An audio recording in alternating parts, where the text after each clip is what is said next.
전영준 신부의 가톨릭 영성산책 세 번째. 삼위일체이신 하느님과의 일체통한 구원.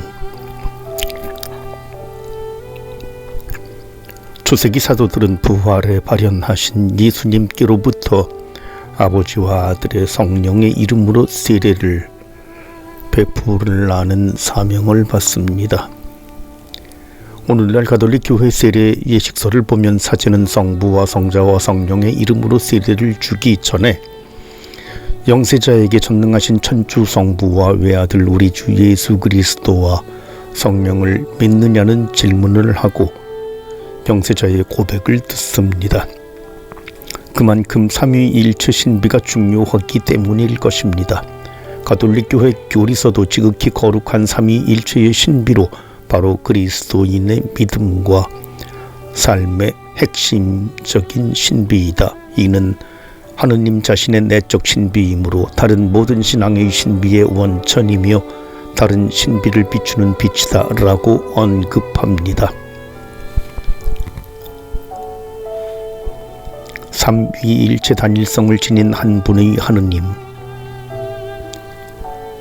필자는 앞서 삼위일체이신 하느님과 친교를 이루는 영성생활을 설명하고자 삼위일체 신비 안에서의 위격과 다른 위격 간에 있는 관계 때문에 나타나는 실제적 구분을 중심으로 세 위격의 각각의 특화된 영적 여정을 이야기했습니다. 왜냐하면 성자의 강생과 성령의 강림이라는 신적 파견에서 각 위격은 삼위 안에 자신의 고유한 특성을 드러내기 때문입니다. 그러나 한 측면만 보여줄 수밖에 없는 인간 언어의 한계성 때문에 이러한 접근은 한 본체로서 나눠지지 않는 하느님의 단일성을 이해하는 데에는 오히려 방해가 될 수 있습니다. 따라서 하느님의 단일성 안에서의 영성 생활에 대한 설명이 추가로 필요하겠습니다. 가톨릭 신앙인이 미사 중에 고백하는 니케아 콘스탄티노플 폴리스 신경 내용을 보면 다음과 같은 표현이 있습니다. 한 분이신 하느님을 저는 믿나이다. 또한 한 분이신 주 예수 그리스도 하느님의 외아들 영원으로부터 성부에게서 나신 분을 믿나이다. 또한 주님이시며 생명을 주시는 성령을 믿나이다. 성령께서는 성부와 성자에게서 발하시고 성부와 성자와 더불어 영광과 흠숭을 받으시며 예언자들을 통하여 말씀하셨나이다. 짧은 신경이라고도 하는 사도신경에 비해 긴 이 신경은 성부와 성자와 성령께서 삼위로 이루어졌지만 그 영광도 동일하고 그 위엄도 다 같이 영원하신 한 단일성을 지닌 한 분 하느님이시라는 점을 더욱 분명하게 언급하고 있다는 것을 알 수 있습니다. 요한 복음사가는 하느님의 단일성과 관련된 주제와 함께 우리 영적 여정의 도착지를 분명하게 언급합니다. 아버지께서 제 안에 계시고 제가 아버지 안에 있듯이 그들도 우리 안에 있게 해 주십시오. 그리하여 아버지께서 저를 보내셨다는 것을 세상이 믿게 하십시오. 아버지께서 저에게 주신 영광을 저도 그들에게 주었습니다. 우리가 하나인 것처럼 그들도 하나가 되게 하려는 것입니다. 저는 그들 안에 있고 아버지께서는 제 안에 계십니다. 이는 그들이 완전히 하나가 되게 하려는 것입니다. 그리고 아버지께서 저를 보내시고 또 저를 사랑하셨듯이 그들도 사랑하셨다는 것을 세상이 알게 하려는 것입니다. 아버지께서 저에게 주신 이들도 제가 있는 곳에 저와 함께 있게 되기를 바랍니다.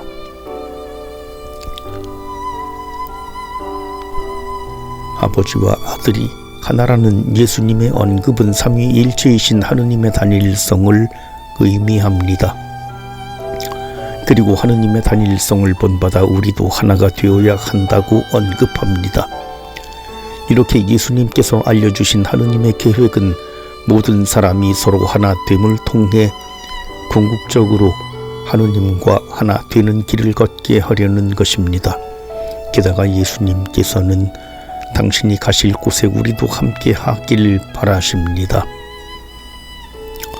이것은 결국 창조 이전에 그리스도 예수님 안에서 이미 우리에게 주신 은총을 통해 하느님 구원 신비에 우리가 참여할 수 있도록 한다는 것을 의미합니다.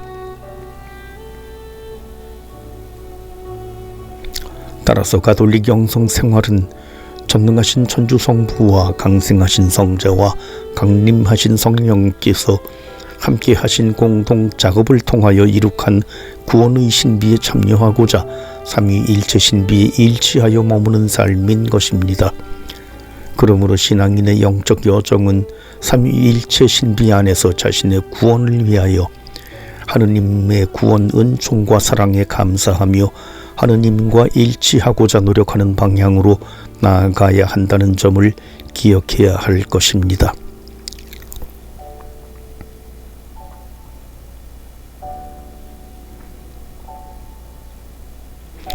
전용준 신부의 가톨릭 영성 산책 6. 죄에 물든 인간.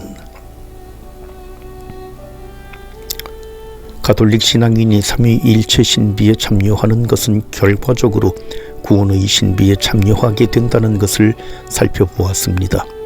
그리고 우리 영적 여정의 종착지는 구원의 은총을 누릴 수 있는 하느님 나라라는 것을 알 수 있었습니다. 그렇다면 우리에게는 왜 구원이 필요한 것일까요? 주님의 천사가 요셉의 꿈에 나타나시어 다음과 같이 이야기합니다. 그분께서 당신 백성을 죄에서 구원하실 것이다. 결국 이 말씀은 인간이 죄에 빠져 있기 때문에 그 죄에서 벗어나야 하는 존재라는 것을 의미한다고 볼 수 있습니다. 우리는 창세기 3장에 나오는 인류의 타락 이야기를 통해 죄의 기원을 살펴볼 수 있습니다. 그러나 이마저도 하느님께서 우리에게 계시해 주셨기에 우리가 죄의 실제를 이해하고 더 나아가 우리 자신이 죄에 물들었다는 사실을 알 수 있는 것입니다. 가톨릭 교회는 아담과 하와의 첫 범죄로 후손들인 우리가 무지와 고통, 죽음의 지배를 받게 되고 죄로 기울게 됐다고 가르칩니다. 아담과 하와의 잘못으로 우리의 본성까지 손상되면서 원초적인 거룩함과 의로움을 상실하게 됐기 때문입니다. 특히 죄로 기우는 인간의 경향성을 탐욕이라고 불렀습니다.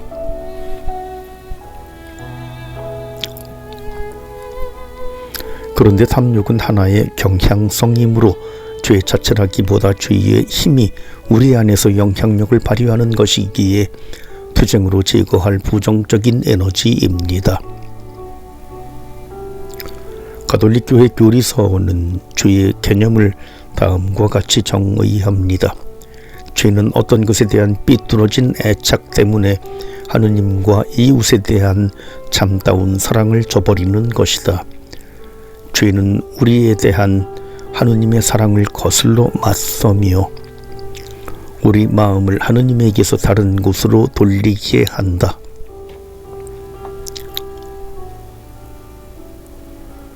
지금까지 살펴본 가톨릭 영성 생활의 개념은 우리가 하느님께 나아가고자 하는 영적 여정이었습니다. 그렇기에 하느님께 나아가는 영적 여정을 방해하는 죄는 영성 생활과 정반대 입장에 놓여 있음을 쉽게 알 수 있습니다. 뿐만 아니라 영성 생활을 실천하기 위해서는 죄를 피해야 한다는 것도 어렵지 않게 알 수 있습니다. 가톨릭 교회는 그동안 죄의 경중에 따라 대죄, 죽을 죄와 소죄, 용서받을 죄를 가르쳐 왔습니다. 대죄는 인간이 하느님의 법을 크게 어김으로써 자신의 마음 안에 있는 사랑을 파괴시켜 하느님께 등을 돌리게 만듭니다.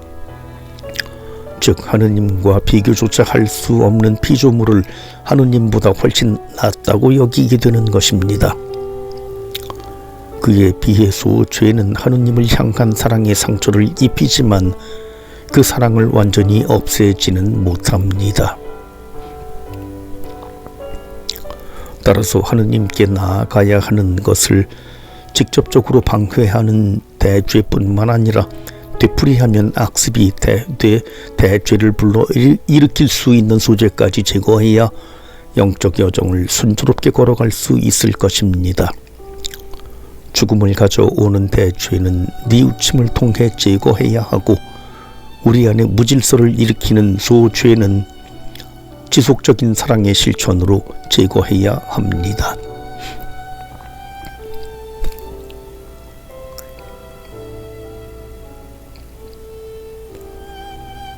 결국 우리는 원죄로 인해 죄로 기울게 하는 탐욕의 집에 당하게 된 것입니다. 그런데 이 탐욕은 이성의 무질서를 남김으로써 이해력을 희박하게 해 무질서한 충동을 제대로 인식하지 못하게 합니다. 또한 이 탐욕은 우리 의지에도 무질서를 남김으로써 하느님을 향해 똑바로 나아가지 못하게 만듭니다. 그러므로 우리는 하느님 은총이 더욱 절실하게 필요하게 됩니다. 하느님의 은총이 작용해야만 우리를 무질서로 떨어뜨리는 탐욕을 정화할 수 있습니다. 그리고 탐욕이 정화되어야 우리가 하느님과 합일할 수 있는 것입니다. 가톨릭 교회 교리서는 원죄 교리는 예수님께서 모든 사람의 구원자이시며 모든 사람에게 구원이 필요하고 그 구원은 그리스도의 은총으로 모든 사람에게 주어진다는 복음의 이면이라고 말할 수 있다고 가르칩니다. 결국 우리가 영적 여정의 종착지에 도착하기 위해서 필요로 하는 구원은 그리스도의 은총과 함께 살아갈 때 완성된다는 것을 기억해야 할 것입니다.